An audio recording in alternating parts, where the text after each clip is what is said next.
Welcome viewers, you're watching the continuous coverage of Sunset TV on today's budget, and joining us right now is a very special guest, Parliamentary Affairs Minister and Minority Affairs Minister, Mr. Kiren Rijiju. Sir, welcome to Sunset TV and thank you so much for joining us. First, the big takeaways for you from this budget. It was the first budget of Prime Minister Modi's third consecutive term. The big announcements for you. Yes, we are very excited that Prime Minister Narendra Modi's third term. It is a historic occasion for the country that Prime Minister in the very first budget of the third term has ensured that the Viksit Bharat vision has been truly given a shape in the first budget of the third term itself.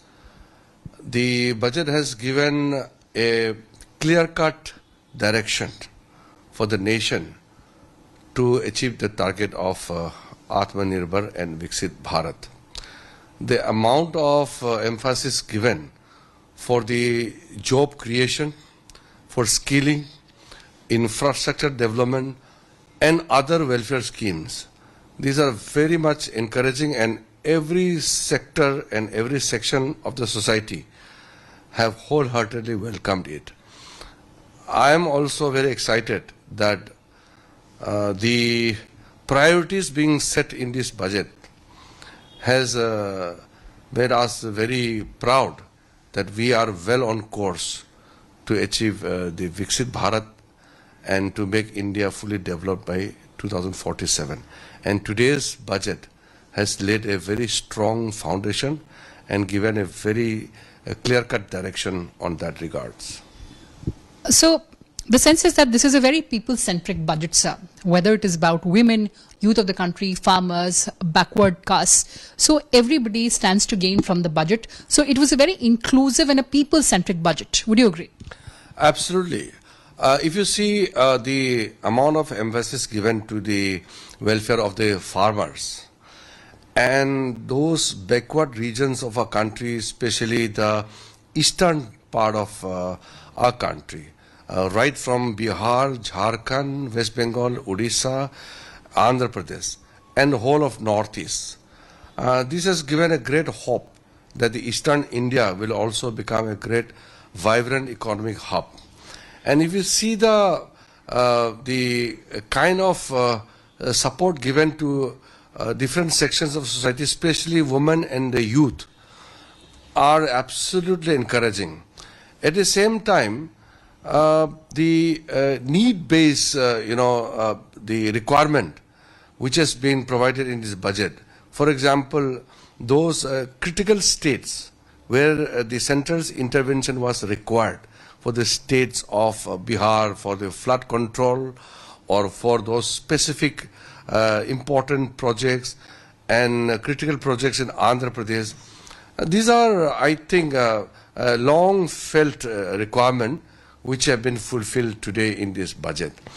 And for Northeast, especially the banking sector extension which has been provided for Northeast in today's budget, which means those far-flung areas in Northeast which were not, very much part of the financial inclusiveness. Through this extension and opening up of the banking units in the remote areas of Northeast, I think this is an amazing announcement. And for the tribal, especially the vulnerable and very backward tribal regions, the announcement in the budget will ensure that the tribals, especially the most left out tribals, will immensely get the benefit out of this budget. And also the local, the units which require the budgetary support. These are, I think, priorities being outlined. And then the infrastructure. I think it's a momentous occasion to see that more than 11 lakh crore for the infrastructure development, which is from the capital expenditure. I think that will lay a very strong foundation for the world-class infrastructure to come up in the country. So similarly, if you see sector-wise, like fisheries, Yes. for shrimps and those the food processing industries, which will have a huge impact on our enhancement capacity for the export driven industries, and then the medium and small industries segment.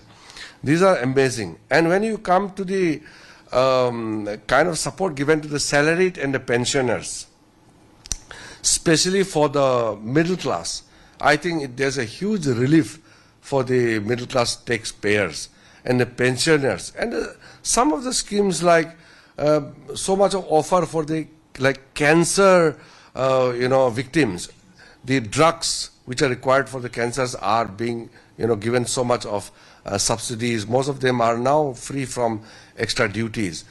So this kind of budget, it can be termed as a dream budget, because most needy people, whatever they have required, are being addressed through the budget. So I can say that on the one hand, we will become Atmanirbhar, all support to infuse the flow of capital for the medium and small sector industries, and also for the upcoming, those startups and stand-ups.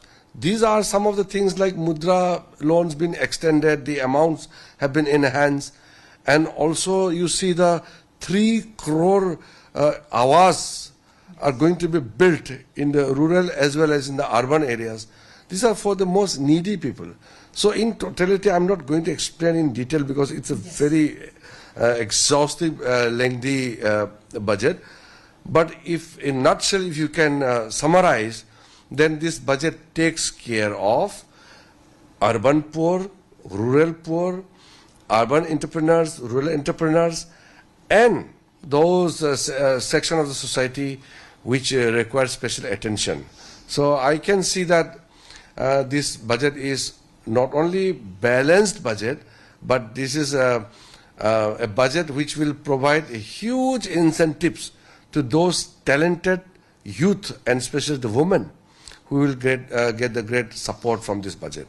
So finally, we are all expecting as people of this country a very, very constructive discussion on budget in Parliament, both Houses of Parliament, Rajya Sabha and the Lok Sabha. As Parliamentary Affairs Minister, what is your message to the political parties, to across the political spectrum? So the budget session has begun, budget is presented. Now there will be threadbare discussion on the budget. The business advisory committees both of Rajya Sabha and Lok Sabha had met, and we have given sufficient time for all the political parties to make their presentations, their participation in the budget discussion. And we are also giving sufficient time for the smaller parties, especially those political parties which has single MPs or independent. They will also get sufficient time to speak on the floor of the House. We want to have a very healthy debate and discussion. So after the budget, the appropriation bill and the finance bill are also going to be taken up. So in this budget session, I feel that the time given would be sufficient enough for the members to make their intervention. My only appeal is to make proper use of those time for debates and deliberations on the House, and then make this budget session very fruitful and very useful for all the members. As Honorable Prime Minister had made a clarion call on the first day itself, that we have already served our political parties. We fought election on the basis of our programs and agendas. It is time to serve the nation. So all the members are expected to make a substantial, useful contribution, and in the service of the nation, we must allow the House to have a very healthy debate and discussion. आप देख रहे हैं संसद TV पर लगातार budget पर खास पेशकश, और हमारे साथ हैं बेहद खास मेहमान, देश के फिशरीज, एनिमल हस्बेंड्री और डेयरी मंत्री ललन सिंह जी। सर, स्वागत है आपका संसद टीवी में। बहुत धन्यवाद सर, इसके पहले हम फिशरीज की बात करें, मैं खासकर बिहार पर बात करना चाहूंगी कि जिस तरह से एक स्पेशल असिस्टेंस, एक स्पेशल पैकेज की बात हुई है इस बार के बजट में, आप कितना उपयोगी इसको मानते हैं बिहार के लिए? देखिए, बिहार अपने संसाधनों के बल पर पिछले कई वर्षों में आप देखेंगे तो बिहार का ग्रोथ रेट डबल डिजिट में रहा है। लेकिन जो आदरणीय प्रधानमंत्री नरेंद्र मोदी जी का जो सपना है विकसित भारत बनाने का, विकसित देश बनाने का, वो जब तक पूर्वी राज्यों का विकास नहीं होगा, विकसित नहीं होंगे, तब तक संपूर्ण देश का विकास नहीं हो सकता। और बिहार और हम सभी लोग हृदय से धन्यवाद देते हैं आदरणीय प्रधानमंत्री नरेंद्र मोदी जी की सरकार को, जिन्होंने पूर्वी राज्यों के विकास के लिए पूर्वोदय योजना चलाकर और बिहार के कई योजनाओं में इंफ्रास्ट्रक्चर को कैसे सुदृढ़ किया जाए, पुलों का निर्माण हो, पर्यटन का विकास हो, सिंचाई, बिहार में एक सबसे बड़ी समस्या है बाढ़ की, उस बाढ़ से निजात के लिए क्या की जाए। कोसी का इलाका सबसे ज़्यादा बाढ़ प्रभावित रहता है। बिहार में जो कोसी मेची लिंक योजना है, नदी जोड़ योजना है, उस पर पैसा देकर, इन सारे योजनाओं को देकर उन्होंने यह साबित किया है कि वो पूर्वी राज्यों के विकास के लिए संकल्पित हैं और जो देश को विकसित भारत बनाने का उनका संकल्प है उसको पूरा करने के लिए वो पूरी दृढ़ता से आगे बढ़ रहे हैं। यह संकेत आदरणीय प्रधानमंत्री नरेंद्र मोदी जी की सरकार ने इस बार के बजट से यह दिया है। सर, बिहार की अगर बात करूं तो किस तरह का रिएक्शन रहा इस स्पेशल पैकेज के बाद? देखिए, बिहार की तो मांग रही है, बिहार के लोग ये मांग करते रहे हैं कि या तो मुझे विशेष राज्य का दर्जा दें या फिर हमको विशेष पैकेज दें। और जो आज बजट भाषण में माननीय वित्त मंत्री जी ने जो घोषणाएं की है बिहार की योजनाओं के लिए और बिहार के विकास में योगदान के लिए जो केंद्र के सहयोग का उन्होंने जो घोषणा किया है, उससे आज बिहार में यह बात लोगों को ये लगने लगा कि अब केंद्र सरकार और बिहार एक विकसित प्रदेश बनकर रहेगा। और मुख्यमंत्री नीतीश कुमार जी जो पिछले 18 वर्षों से जो प्रयास कर रहे हैं, उस प्रयास को और ताकत मिलेगी, शक्ति मिलेगी और बिहार आने वाले समय में एक विकसित प्रदेश के रूप में विकसित होगा। बिल्कुल सर, समूचे प्रदेशों का विकास होगा तभी देश का विकास होगा। लेकिन अगर मैं आपके मंत्रालय की बात करूं और एलोकेशन की बात करूं तो तकरीबन 50% की वृद्धि हुई है। 54% एलोकेशन में जो कह सकते हैं कि उसको बढ़ाया गया है। पहली बार प्रधानमंत्री मोदी जी की सरकार में एक इस मंत्रालय का भी गठन हुआ है। फिशरीज पहले एक डिपार्टमेंट ही था। तो आगे आप किस तरह से देखते हैं कि क्या प्रायोरिटीज है और क्या इम्प्लीमेंटेशन के आपके टारगेट्स हैं? देखिए, आज जो वित्त मंत्री जी के बजट भाषण में जो श्रिम्प के ब्रूड स्टॉक्स के लिए जो घोषणाएं हुई हैं, आपको यह हम बता दें कि वह आने वाले समय में मील का पत्थर साबित होगा।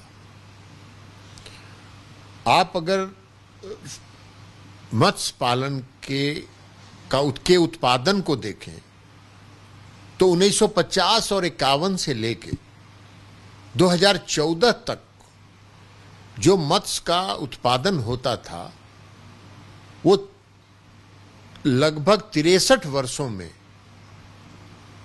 जितना हुआ 10 वर्षों में मोदी जी की सरकार में उसका डबल हुआ और वो 60 लाख मेट्रिक टन से 1,21,000 मेट्रिक टन पर पहुंच गया उत्पादन। तो यह, और उसके अलावा हम आपको बता दें कि जो आज दुनिया में दूसरे स्थान पर मत्स्य पालन में हमारा देश है पूरी दुनिया में, तो मत्स्य उत्पादन जो है हमारा आज वर्ल्ड के 2nd रैंक पर हम पहुंचे हैं। और यह मोदी जी की जो प्रधानमंत्री मत्स्य संपदा योजना है उसने एक क्रांतिकारी परिवर्तन इसमें लाया और उसके कारण आज मत्स्य उत्पादन काफी बढ़ा है और लगभग 63,000 करोड़ रुपए का आजकल हम लोग आयात कर रहे हैं, यहां से एक्सपोर्ट हो रहा है। अब अगर जो आज की घोषणा है माननीय वित्त मंत्री जी का, यह जब पूरा होगा तो यह एक्सपोर्ट 1 लाख करोड़ से ऊपर तक जा सकता है आने वाले समय में, क्योंकि जो हम एक्सपोर्ट कर रहे हैं फिश, उसमें श्रिम्प का सबसे ज्यादा योगदान है। और श्रिम्प के स्पेसीज को डेवलप करने के लिए उसमें और गुणवत्ता के साथ उसको एक्सपोर्ट करने के लिए जो श्रिम्प का वैल्यू एडेड जिसको कहते हैं आप, तो वैल्यू ऐड करके उसको एक्सपोर्ट करने का मार्ग प्रशस्त होगा।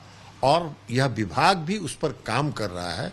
और आदरणीय प्रधानमंत्री नरेंद्र मोदी जी का जो लक्ष्य है, उस लक्ष्य में हम आत्मनिर्भर भारत बनाने के संकल्प को पूरा करने में यह विभाग पूरे तौर पर सहमत रहे, उनके साथ समर्थन करेगा।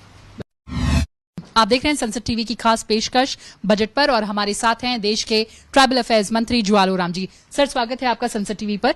सबसे पहले अगर मैं आज के बजट की बात करूं और ट्राइबल अफेयर्स के ऊपर बात करूं तो एक बेहद ही महत्वपूर्ण अनाउंसमेंट रहा है जनजातीय उन्नत अभियान का, जिससे 5 करोड़ ट्राइबल फैमिलीज इंपैक्ट होंगी, उनकी उन्नति होगी। किस तरह से आगे इम्प्लीमेंटेशन, कितना बड़ा ये अनाउंसमेंट? ये 63,000 गांव में 5 करोड़ से ज्यादा जनजाति परिवार का प्रधानमंत्री उन्नत ग्राम योजना में ये काम करना है। हम इसका ऑलरेडी एक फेज का काम कर चुके हैं। हमारा जो प्रधानमंत्री उन्नत ग्राम योजना में हम लोग को जो PVTG particularly vulnerable tribal group थे, उनके लिए हम लोग काम किया था। तो उसमें काम करते करते देखा गया कि हमको बाकी ट्राइबल विलेज में भी इसको जाके काम करना है। तो 63,000 गांव चिन्हित किया गया है, वो ऑलरेडी हम लोग का डाटा में है और हम उसको काम करके देंगे। ये आपका इंटीग्रेटेड अप्रोच है, मतलब समन्वित अप्रोच है। उसमें आपका सब काम किया जाएगा, गांव का सड़क से लेके बिजली से लेके, उस गांव में पानी नहीं है तो पानी का, स्वास्थ्य सेवा में कैसा सुधार हो सके या इजीली उस पास में स्वास्थ्य सेवा हो सके, स्कूल का, ये सभी का उसमें इंटीग्रेटेड अप्रोच है। तो इसके लिए हम लोग को काफ़ी पैसा भी मिला है। उसके साथ साथ एकलव्य मॉडल रेसिडेंशियल स्कूल के लिए भी मिला है। और आपका प्रधानमंत्री आपका का दूसरा एक स्कीम है वनबंधु, ये स्कीम भी इसमें है। तो हम इस सबको लेके हम काम करेंगे और ये सैचुरेशन पॉइंट तक जाएगा, ये सैचुरेशन पॉइंट जाएगा। बिल्कुल सर, लगातार हमने देखा है कि ट्राइबल अफेयर्स पर बहुत फोकस रहा है प्राइम मिनिस्टर मोदी जी की सरकार का, चाहे वो सिकल सेल एनीमिया को हटाने की बात हो या फिर जो फार्म प्रोड्यूस है या फॉरेस्ट प्रोड्यूस है उसके बेहतर दाम हो या फिर मार्केटिंग की बात की जाए। तो इस बार बजट से आपके जितने भी कार्यक्रम चल रहे हैं उसको कितना बूस्टर शॉट मिला है? हमको बहुत ज़्यादा इसमें बूस्ट मिला है, हमको बहुत ही इसमें उत्साह मिला है और पैसा भी अच्छा हम लोग को आवंटित किया गया है। आप पहले हम लोग का एकलव्य मॉडल स्कूल में हम बहुत कम पैसा पाते थे, लेकिन इस बार 2.5-3 गुना पैसा हम लोग का बढ़ोतरी हुआ है। ऐसे बाकी स्कीम में भी हमारा पैसा काफ़ी बढ़ोतरी हुआ है और इससे हम लोग अच्छा काम करके दिखाएंगे। बिल्कुल सर, चलते चलते आज के बजट के बाद आगे का क्रियान्वयन, आगे का road map as minister of the ministry आपका क्या रहेगा? नहीं, ये बजट में बहुत खास बात है कि ये गरीबों का बजट है, ये महिला लोगों के लिए बजट है, ये युवा के लिए बजट है और इसमें आपका किसान के लिए बजट है। तो गरीब तो जनजाति में भी होते हैं, यूथ भी जनजाति में होते हैं, महिला भी जनजाति में है और आपका किसान भी जनजाति में काफ़ी मात्रा में है। तो ये इनका होगा और ये फोकस बिंदु है। स्किलिंग में ध्यान दिया गया है, स्किल डेवलपमेंट हम करके बहुत सारे लोग को इंटर्नशिप करवाएंगे। प्रधानमंत्री जी का इच्छा है कि बड़ा बड़ा फैक्ट्री यूनिट इसमें जाके वो ट्रेनिंग ले, एंटरप्रेन्योर्स होने से पहले वो इंटर्नशिप करके इसमें से कैसे वो स्वयं रोजगारी हो सके, दूसरा को रोजगार दे सके, इसके बारे में भी स्कीम है। तो ये हम लोग के लिए बहुत लाभदायी होगा, बहुत बेटर होगा। बिल्कुल सर, बहुत बहुत धन्यवाद संसद टीवी से बात करने के लिए और आगे के आपके जो भी प्रोग्राम्स हैं उनके लिए all the very best. Thank you. Camera person DK Pandey और कैमरा असिस्टेंट संदीप के साथ कृति मिश्रा, संसद टीवी।